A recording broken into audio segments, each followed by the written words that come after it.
fazendo a coisa certa. Mais uma vez eu vou citar um texto aqui que eu já citei algumas vezes. Há caminhos que para o homem parece perfeito, parece bonito, parece belo, mas o seu fim é caminho de morte. A coisa que fazemos que aos nossos olhos, a nossa maneira de enxergar, a nossa maneira de ver, parece ser o plano perfeito, parece ser a coisa perfeita.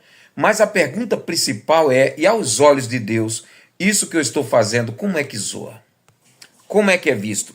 O texto de hoje, no nosso devocional, diz, será um sinal? Meus irmãos, a paz do Senhor, tudo bem com você, família, tudo bem? Espero que sim. Queridos, mais um devocional diário da AD Holinés. Hoje é dia 26 de fevereiro de 2025. E vamos aí para o nosso devocional. O texto de hoje conta a história de um homem, um irmão chamado Pedro. Pedro, ele ficou desempregado e estava procurando um novo emprego. E de repente surge para ele um emprego no momento em que ele estava precisando. Os seus amigos disseram, Pedro, isso é um sinal de Deus para você.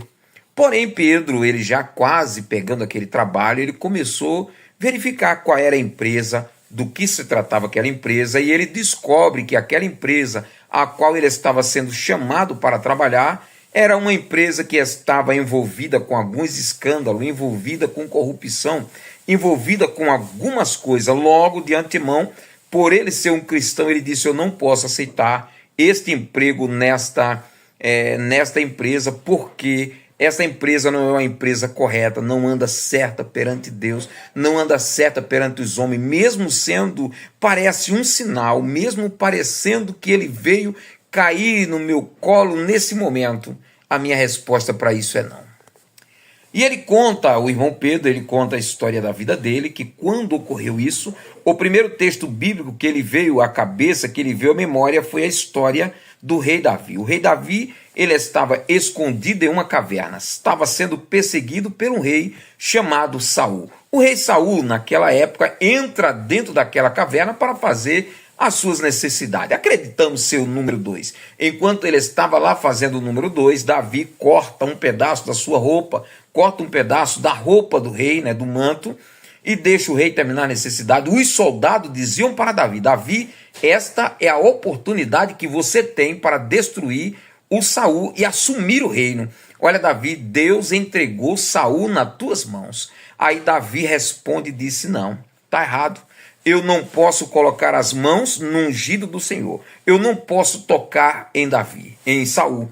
E a Bíblia diz que quando Saul levanta-se daquela caverna e vai embora, Davi levanta-se e vai atrás, e de um lado Davi grita para Saul, longe um do outro, disse, meu pai Saul, olha para trás, e Saul olha e disse assim, tu sabe de quem é esse pedaço de roupa, balançando a roupa, tu sabe de quem é isso aqui? Era tua, rei.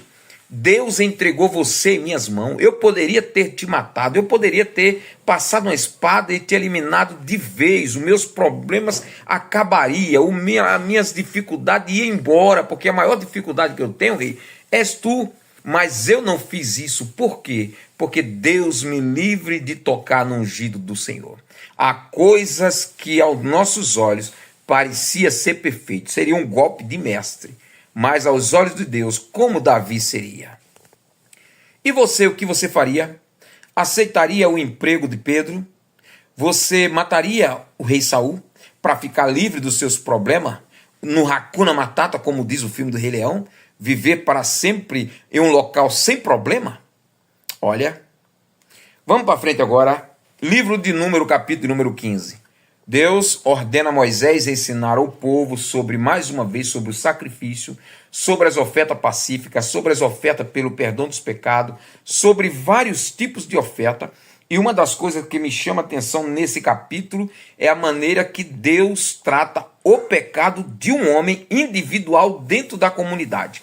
E eu tirei aqui, eu coloquei nos rascunhos aqui, há muitas pessoas que dizem assim, a vida é minha, quem manda na minha vida sou eu faço o que eu quero, E a Bíblia diz que é o seguinte, o pecado daquela pessoa que está no meio do arraial, que está no meio do acampamento, no meio da comunidade, o pecado de uma pessoa afeta toda a pessoa de Israel. Todo o povo de Israel era afetado por o pecado de um só homem. Isso está registrado lá no capítulo de número 15, versículo de número 26. Havia também os pecados deliberadamente. O que é o pecado deliberadamente? É aquela pessoa que peca sabendo que é pecado. Peca porque gosta de pecar. Eu faço isso porque eu gosto, eu faço isso porque eu quero, eu faço isso porque é gostoso, eu faço isso porque eu amo. Isso é pecado deliberadamente, é pecado deliberado. A pessoa peca porque ama o pecado. Ele não peca porque é pecador. Ele peca porque ele ama pecar. Ele toma um melzinho porque ele gosta, aquilo faz bem para ele. Ele fuma um cigarro, ele fuma um charuto porque aquilo faz bem para ele. É algo para a vaidade dele. Então ele faz porque ele quer, ele faz porque ele ama. Então são pecados deliberadamente. Eu estou falando isso, mas existem muitos outros pecados. Há pessoas que roubam porque ele gosta de roubar, não gosta de trabalhar, não gosta de pegar no pesado. Há pessoas aí que fazem muitas outras coisas erradas. Por quê? Porque ele ama fazer aquilo. Então são pecados deliberadamente. Então ali trata nesse capítulo de número 15, né, sobre esse pecado deliberado. A ponto de um homem de Israel, a Bíblia diz que eles não podiam trabalhar no sábado. Um homem saiu a colher lenha no sábado. Ele foi colher lenha no sábado e pegaram ele, encontraram ele trabalhando, puxando graveto. Aí pegaram ele, levaram para o acampamento, deixaram ele guardado no acampamento e foram orar, foram buscar a presença do Senhor. E disseram: Senhor, o que nós devemos fazer com este homem?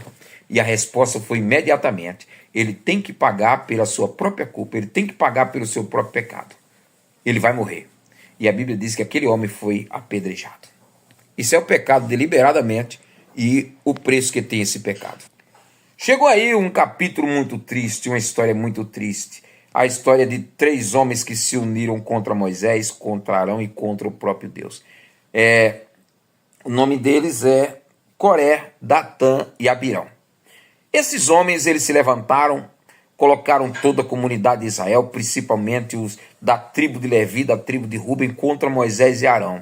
E o que eles disseram foram: Moisés, agora você nos tirou do Egito para trazer para uma terra que mana leite e mel, não doou essa terra para nós, não deu nenhuma herança a gente está aqui perdido no meio do mato, sem cachorro, e vocês ainda querem mandar em nós não vamos mais te obedecer. Aí a Bíblia diz que Moisés cai com o rosto em terra. Pensa no homem humilde, era Moisés. Caiu com o rosto em terra. Moisés e Arão começaram a orar. E eles disseram, Moisés disse: olha, amanhã vocês têm que vir, com todos vocês, 250 homens, com os seus incensários. Coloque incenso dentro, coloque fogo, traga aqui, e Deus vai revelar quem é que ele escolheu para fazer tal coisa. E a Bíblia diz que aqueles homens foram 250 homens. E de repente Deus ouve aquilo e diz para Moisés: sai daí desse povo, sai do meio desse povo aí que eu vou destruir todo mundo. Moisés: não, Senhor, não faz isso por causa do pecado de um homem, de Acã, que incendiou isso aqui, o Senhor vai matar todo mundo. Não, Senhor, não faça isso. Aí o Senhor disse: então vai lá, fala para o povo sair da tenda, sair debaixo da casa de Coré, de Datã e Abirão. Manda eles sair. Vou lhe dizer uma coisa, irmãos: não junte-se com rebelde. Não junte-se com crente revoltado. Isso é um perigo. É um perigo. Aí a Bíblia diz que o povo saíram da casa de Coré, Datã e Abirão. Aí Moisés, ele ora e diz assim: olha, se Deus fizer algo diferente, matando esses homens comum, Deus não é comigo, Deus não falou comigo. Mas se Deus fizer algo novo, vocês vão reconhecer que Deus, ele nos escolheu. A Bíblia diz que Moisés acabou de falar: a terra se abriu e engoliu aqueles homens vivos, gritando e descendo ao abismo. É coisa muito séria, coisa muito triste. A Bíblia diz que naquele mesmo momento Deus brada dos céus e disse: Moisés, vou matá-los. E uma praga começa irradiando lá no meio do povo. Moisés grita e diz: Arão, levanta aí, pega o teu incensário, coloca fogo e apresenta aí o sacrifício a Deus pelo povo, senão vai morrer muita gente. E saiu correndo lá no meio do povo e oferecendo a Deus sacrifício, acendendo o incenso. E de repente Deus aceita aquele incenso como um cheiro suave. Aí para aquela mortandade, para aquela praga. Mas vamos contar quantas pessoas tinham morrido? 17.400 pessoas. Que terrível, né?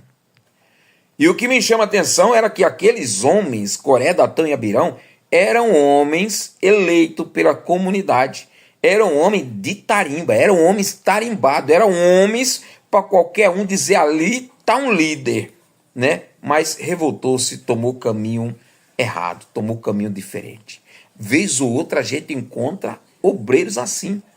Vez ou outra a gente encontra pastor desviado, pastor que disse, eu não acredito que essa pessoa era pastor não, era pastor da Assembleia, agora está lá na Igreja Católica, dando testemunho. Meu Deus do céu, como é que pode? Como é que pode? E como é que pode consagrar um homem desse? Misericórdia. Mas vamos para frente. Aí agora no livro de Marcos, capítulo de número 6. Capítulo de número 6, mais uma vez aí, Jesus começa curando, Jesus vai lá na sinagoga, Jesus ia na sinagoga, Jesus gostava do templo, e até hoje ele gosta. Sabe o que a Bíblia diz? Que ele passeia no meio da igreja, ele passeia no meio dos candeeiros, dos candelabros, e os candelabros é a igreja, tá? E a Bíblia diz que ele passeia lá, tá bom. E Jesus está lá curando, e de repente a sua família chega, os seus irmãos chegam, e disseram, porventura, né, as pessoas que estavam lá ouvindo, disseram, de onde vem essa autoridade? Que autoridade é essa que ele tem? Porventura não é ele o carpinteiro, não é filho de Maria, de José, e aqui não estão seus irmãos? E começa citando o nome dos irmãos, e a Bíblia diz que a incredulidade deles era tão grande, que ali Jesus não pôde fazer muitos milagres, a não ser curar umas meia dúzia de pessoas que chegaram ali. Mas aí Jesus chama os seus discípulos, né, e dar aos seus discípulos autoridade, e manda os discípulos sair em casa, em cidade, em aldeia, pregar o evangelho, expulsar os demônios e curar, e eles vão e curam muita gente.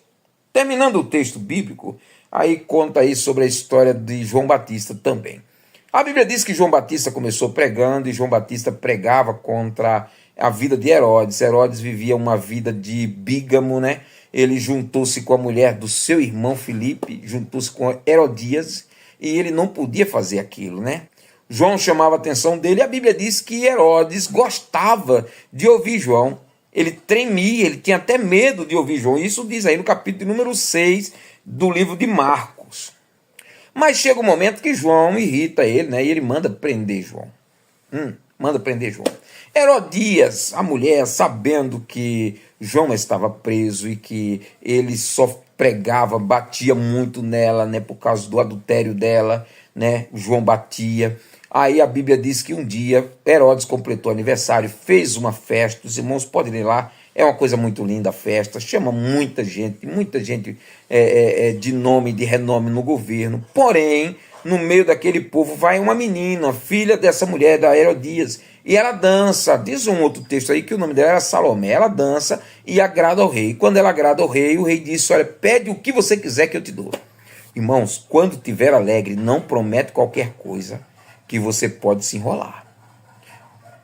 Tive um pastor, a minha esposa, ela diz assim, quando você estiver alegre, você não prometa nada, mas também quando estiver triste, também não prometa nada, porque lá na frente, aí você vai sentir o prejuízo, você vai sentir uma tristeza profunda, e aí vai ser tarde, né, Herodes? Né, Herodias? A Bíblia diz que Herodes, enfim, mata João Batista. Os discípulos de João vêm, pegam o corpo de João e sepultam-os. Aí a minha pergunta, que fim levou os discípulos de João Batista? Alguns deles eu sei, tá? Não vou citar aqui para o vídeo não ficar mais longo, né? Uma hora a gente conversa sobre isso. Um grande abraço a todos. Deus abençoe. Amanhã tem mais.